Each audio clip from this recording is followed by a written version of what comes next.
Greetings, beloved brothers and sisters.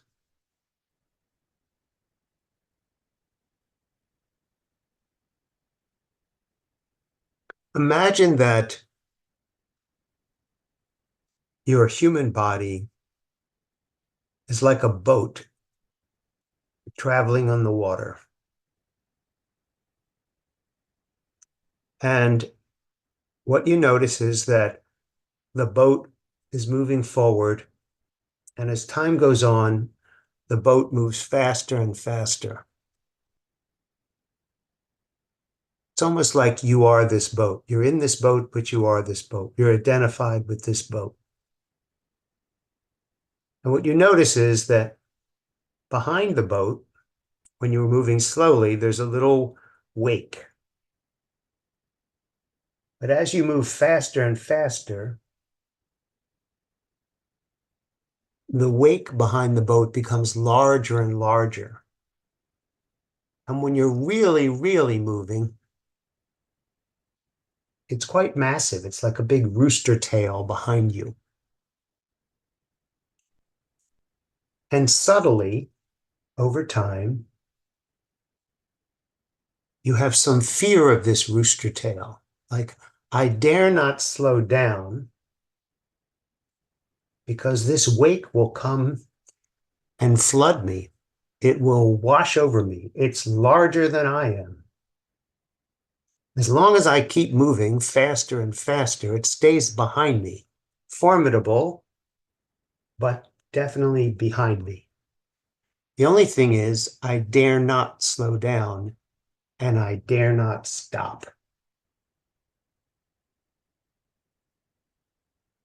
And over time, this is kind of a metaphor for your life, that the distractions and the fascinations that you have and the places that your mind goes and the things that you do with your arms and legs and what you think about keep the boat moving and moving and moving.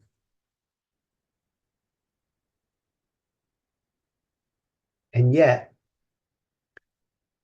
the wake behind the boat has become awesome and powerful and scary. Sooner or later, you must stop.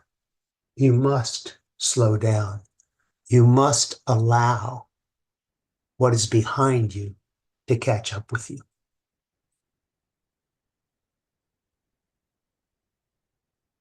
Because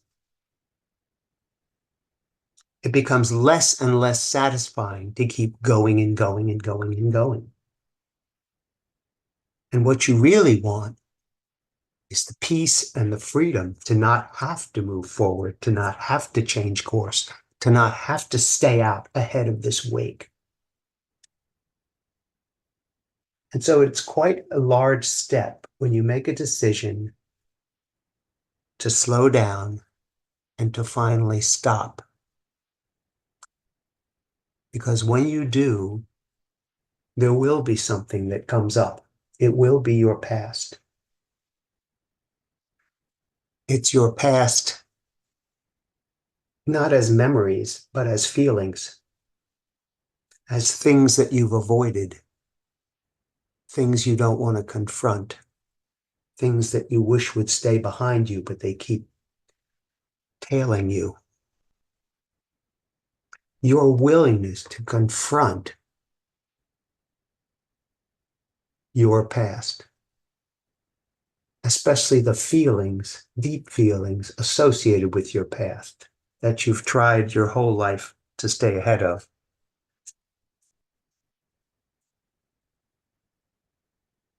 Requires a certain amount of courage. But what I'm suggesting is that it also requires some help. This is where you can humbly ask, please help me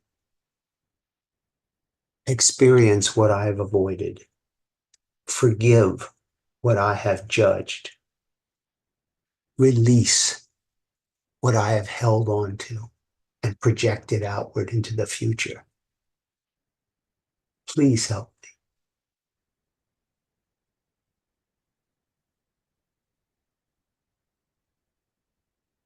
Please help me reunite with everything I have rejected. The reason to do this is not because you welcome pain. It's because your world is an outpicturing of everything that you have separated yourself from. This is why the world looks like chaos. This is why it seems so hard to come together.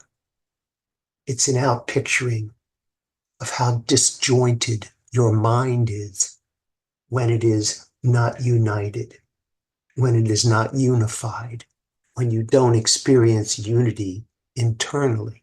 It's very hard to see anything else but disunity externally. If you want to heal the world, heal the planet, then ask to heal yourself. And what you're healing from is the mistaken notion that you couldn't be present to the choices and decisions you made, to believe that you were not of God and you were not connected to God. Let the wave pass over you. Ask for help. Ask to see this differently. There is no reality to it other than what you have given it. But there is some legitimacy towards letting yourself catch up with what you've been running away from. It's an inside job. Ask for help. This can only be done with love. But this is the missing piece, love of yourself. This is how you wake up.